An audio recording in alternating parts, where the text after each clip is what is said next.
غزہ کے اندر ہونے والی ہیومن رائٹس کی وائلیشنس نے اور وہاں پر جو کچھ بھی ایگریشن ہمیں دیکھنے کو مل رہا ہے، اس پہ نہ صرف اسرائیل بلکہ نیتن یاہو سرکار نے امریکہ کو بھی دنیا بھر میں پرابلم میں ڈال دیا ہے، اور امریکن جو ڈپلومیٹس ہیں، امریکن جو آفیشلز ہیں، وہ اب دنیا کو فیس نہیں کر پا رہے، ان کے لیے دن بدن چیزیں مشکل ہوتی جا رہی ہیں۔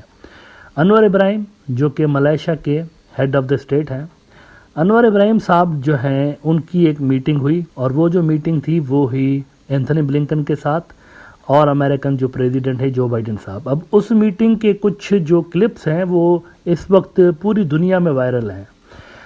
اس میٹنگ کے اندر انور ابراہیم ان کو کہہ رہے ہیں، بلنکن کو اور بائیڈن کو، یہ دونوں سامنے بیٹھے ہوئے ہیں اس کے۔ انور ابراہیم کہہ رہے ہیں کہ جب رشیا اور یوکرین کی جنگ ہوئی تو آپ کو یاد ہے آپ نے کتنا زیادہ ہمیں فورس کیا تھا کہ ہم کنڈیم کریں اور ہم جو ہے وہ یوکرین کے اوپر جو ظلم ہو رہا ہے اس کے خلاف آواز اٹھائیں، عورتیں اور بچے وہاں پر مر رہے ہیں اور ہیومن رائٹس کی وائلیشن ہو رہی ہے۔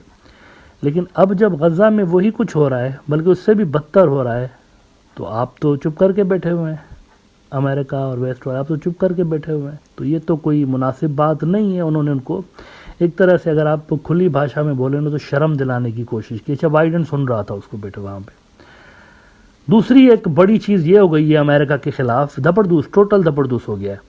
مسلم ملکوں کے جو فارن منسٹرز ہیں، ایک پہلا بڑا سائن نظر آیا ہے امریکہ کے جو ریجنل ڈیزائنز کے زبردوس ہونے کا پہلا بڑا سائن۔ مسلم ملکوں کے فارن منسٹرز پہنچ گئے ہیں چائنا پہنچ گئے، کس لیے؟ غزہ ڈسکس کرنے کے لیے۔ اب یہ سارا مڈل ایسٹ تو چھوڑ دینا، باقی کا بھی مسلم دنیا سوئنگ ہوتا ہوا آپ کو نظر آ رہا ہے ٹوارڈز چائنا۔ وہاں پہ بیٹھ کے وہ چائنا کو کہہ رہے ہیں let's make some strategies to stop this war and to bring this peace. Nikkei Asia نے اس پہ خبر لگائی ہے کہ ministers from Arab Muslim countries to visit China in bid to end Gaza war, اور اس میں وہ کہہ رہے ہیں کہ ministers from Arab and Islamic countries will visit China on Monday on the first stop of a tour aimed at ending the war in Gaza, Saudi Foreign Minister Prince Faisal bin Farhan said۔ تو یہ پہلا بڑا push آپ کو OIC کی طرف سے نظر آ رہا ہے۔ وہ جو کہہ رہے تھے نا، بہت سارے لوگ کرٹیسائز کر رہے تھے، ہم بھی کرٹیسائز کر رہے تھے ویسے، کہ OIC کا رول اتنا زیادہ افیکٹو نہیں رہا اور عرب ملکوں کا بھی افیکٹو نہیں رہا۔ تو پہلا بڑا پش، ڈپلومیٹک پش ان کی طرف سے ہمیں نظر آیا ہے۔ وہ دنیا بھر میں جا کر اور فلسطین کے لیے ایک رائے عامہ جو ہے اس کو ہموار کرنے کی کوشش کر رہے ہیں۔ ان کے حق میں ایک سیز فائر کے حق میں بھی، ان کے حق میں بھی، ٹو اسٹیٹ سلیوشن کے حق میں بھی ڈپلومیٹک جو فورسز ہیں ان کی وہ موبلائز ہونا شروع ہو چکی ہیں مسلم ورلڈ کی۔ تو یہ چائنا جا رہا ہے، پہلا ہی اسٹاپ چائنا کی طرف ہے۔ اب آپ کو لگتا ہے کہ چائنا اتنی بڑی اپرچونٹی کو گیو اپ کر دے گا؟ یہ تو چائنا کے پاس ایک موقع ہے، ایک آفیشیل ریکویسٹ یوں سمجھے کہ جا رہی ہے وہاں اتنی بڑی مسلم کمیونٹی کی طرف سے کہ آپ اس میں آگے رول پلے کریں۔ امریکہ کے در ہے اس کے اندر زبردوس۔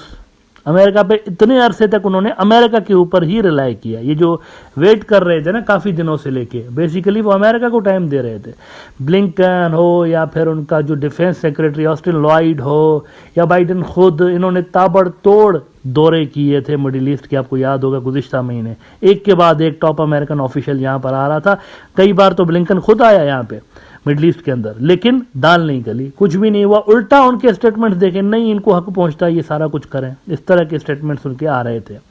لیکن اب جواب میں یہ ہو گیا ہے کہ مڈل ایسٹ جو ہے وہ چائنا کی طرف سے ہو گئے، ادھر جا رہے ہیں۔ اچھا، اس پہ امریکہ کی فرسٹریشن بڑھتی نظر آ رہی ہے ہمیں، اور امریکہ نے کچھ انپریسیڈنٹڈ قسم کے ایکشنز لینے کا فیصلہ کیا ہوا ہے اسرائیل کے خلاف۔ پہلا ایکشن انہوں نے یہ لیا ہے کہ یہ جو ویسٹ بینک کے اندر، ویسٹ بینک جو کہ قانونی اعتبار سے انٹرنیشنل جو ریزولوشنز پاس ہوئی پڑی ہیں اس اعتبار سے پیورلی فلسطینی علاقہ ہے، اور اس کے اندر کسی اسرائیلی سیٹلر کو یہ اجازت نہیں ہے کہ وہ وہاں جا کے گھر بنائے۔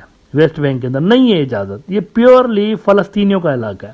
وہ جو 2 اسٹیٹس بنیں گی اس کے اندر غزہ اور یہ ویسٹ بینک اور کچھ اور بھی علاقے اس کے اندر ہوں گے، یہ دونوں پرماننٹ علاقے ہیں اس کے اندر، یہ تو ہوں گے ہی، انکلوڈنگ یروشلم۔ لیکن ہم نے دیکھا کہ اوور دا ایئرز اسرائیل نے سائن بھی کیا تھا اوسلو اکارڈ اور یہ سارا کچھ سائن بھی کیا تھا، اس میں انہوں نے ایگری کیا تھا کہ سیٹلمنٹس نہیں بنائیں گے، اس کے باوجود انہوں نے ان علاقوں میں اوور دا ایئر سیٹلمنٹس بنائی ہیں۔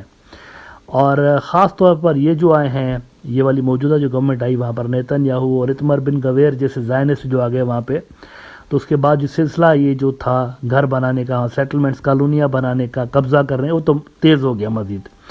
تو اس پہ امریکہ کا پہلا کاؤنٹر اسٹرائک آیا ہے. امریکہ نے کہا ہے کہ تمام جو سیٹلرز ہیں ان پہ ویزا ریسٹرکشنز لگائیں گے.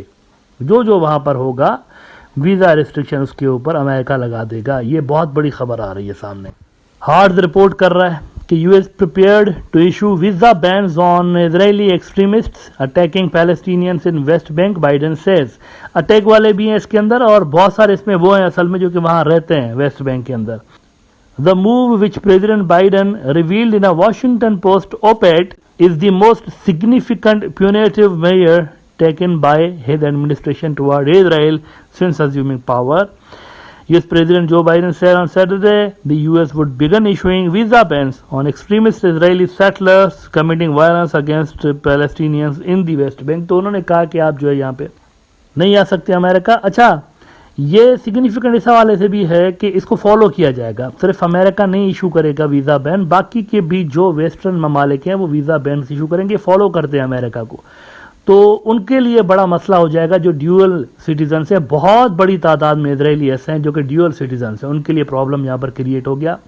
دوسرا پرابلم امریکہ اسرائیل کے لیے یہ کریٹ کرنے جا رہا ہے کہ اس بات پہ غور ہو رہا ہے کہ اسرائیل کو جو ہر سال اتنی بڑی کوئی $300 ارب سے زیادہ $325 ارب کے لگ بھگ اسرائیل کو اب تک جو ہے وہ ملٹری اسسٹنس مل چکی ہے. تو یہ وہاں پر غور کیا جا رہا ہے کہ یہ جو ملٹری اسسٹنس انکنڈیشنل ان کو دیتے ہیں اس پہ اب کی بار کنڈیشنز لگائی جائیں، یعنی ایک طرح سے روک ٹوک لگائی جائے اور ان کو جو ملٹری اسسٹنس ہم دیتے ہیں وہ مشروط کی جائے کہ بھائی یہ کرو گے تو ملے گا ورنہ تمہیں نہیں ملے گا. یعنی ہاتھ کھینچتا ہوا نظر آ رہا ہے امریکہ ایک طرف سے اسرائیل کے اوپر سے. اور اس سب میں اسرائیل کی اپنی غلط پالیسیز کا، نیتن یاہو کی غلط پالیسیز کا نتیجہ ہے. پولیٹیکو نے خبر لگائی ہوئی ہے، اس میں وہ کہتے ہیں کہ Democrats in Senate House discuss conditioning military aid to Israel. تو یہ بھی باتیں وہاں پر شروع ہو چکی ہیں. اور سب سے بڑا نقصان جو امریکہ کا ہوا ہے، یہ کل بھی میں نے کل کے ایپیسوڈ میں ڈسکس کیا تھا، سب سے بڑا نقصان ان کا یہ ہوا ہے کہ انہوں نے امریکہ کے مڈل ایسٹ ڈیزائنز کو دپڑدوز کر دیا ہے. اور اس میں خود امریکہ کا اپنا بھی قصور ہے کیونکہ یہ کوئی چھوٹے بچے تو نہیں ہے نا امریکنس. ان کے جو پالیسی میکرز ہیں وہ خود بھی دیکھ رہے تھے یہ سارا کچھ ہو رہا ہے، یہ ون سائیڈڈ ہو رہے ہیں شروعاتی طور سے لے کر ہی. تو میرے خیال سے ان کو شروع میں معاملات جو ہیں وہ کنٹرول کر لینے چاہیے تھے. ایک چیز امریکنس نے اچھی یہ کی ہوئی اب تک کہ انہوں نے جنگ کا اسکوپ بڑھانے سے انہوں نے کچھ نہ کچھ حد تک روکا ہوا ہے. موقع ضرور ہے امریکہ کے پاس اس جنگ کو بڑھانے کے لیے، لیکن وہ اس کے باوجود بھی اس شدت کے ساتھ اسٹرائک بیک نہیں کر رہے کہ جہاں پہ ریڈ لائنز کراس ہو جائیں اور فل فلیج جنگ جو ہے وہ اس پورے ریجن میں شروع ہو جائے.